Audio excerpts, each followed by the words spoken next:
Hello friend.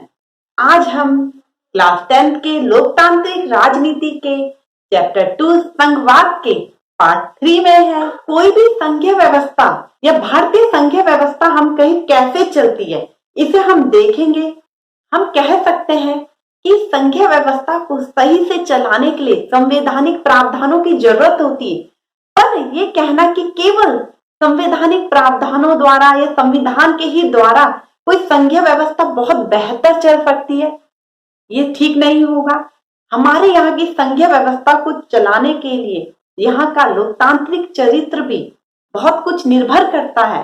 हमारी सोच, हम सबको साथ लेने की सोच, सबका आदर करने की, विभिन्नता में एकता, ये सब चीजें भी बहुत ज्यादा निर्भर करती है।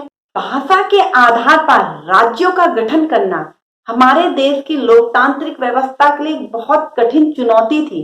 अगर हम देखें 1947 से जब हमारा देश आजाद हुआ आज तक, तो हम अपना देश का मानचित्र देखेंगे तो बहुत उसमें बदलाव है, बहुत चेंज आए हैं उसमें।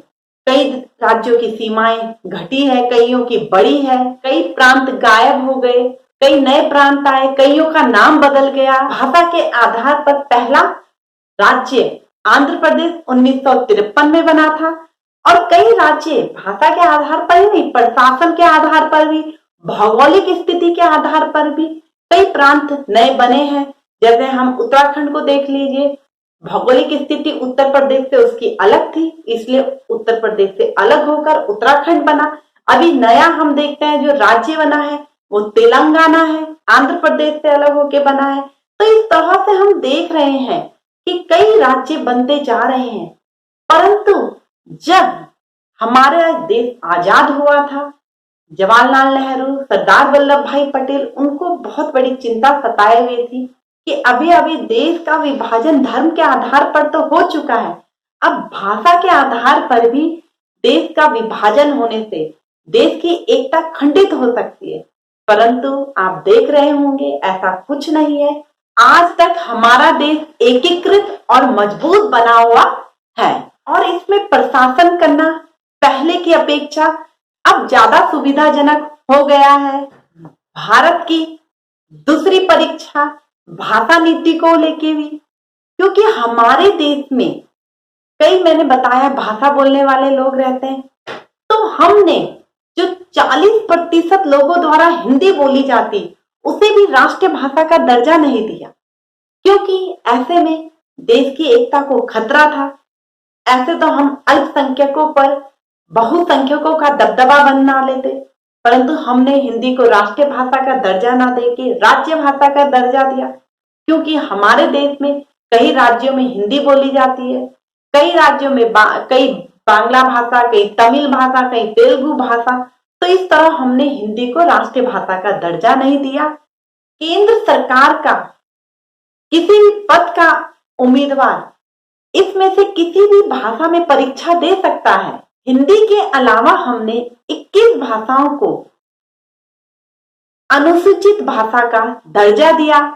संविधान के अनुसार देखें तो अंग्रेजी को सरकारी कामकाज की भाषा के रूप में 1965 में बंद हो जाना चाहिए, परंतु हम देखते हैं कि हमारे यहाँ जो दक्षिण के राज्य हैं वहां अंग्रेजी में काम होते हैं काफी, तो इस तरीके से हमने उसको भी बनाए रखा।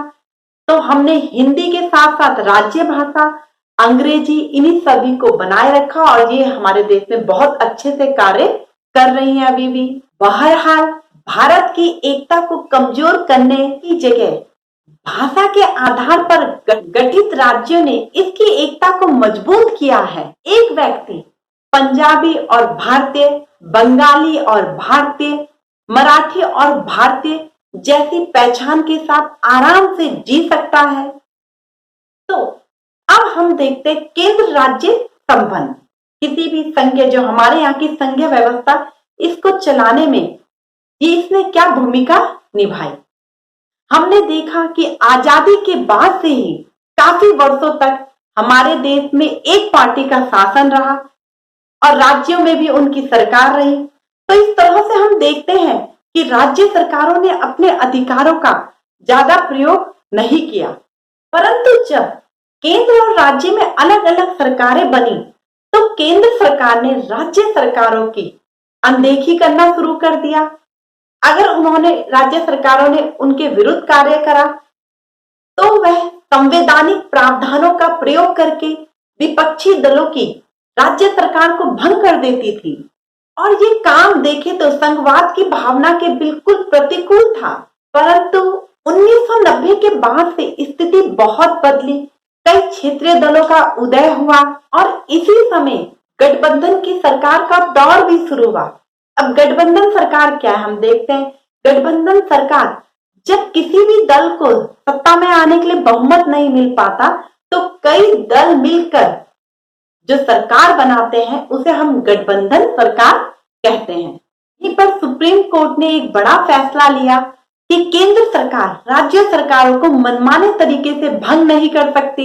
इस तरह हम देखते हैं संघीय व्यवस्था के तहत सत्ता की साझेदारी आज तक ज्यादा प्रभावी रूप से कार्य कर रही है।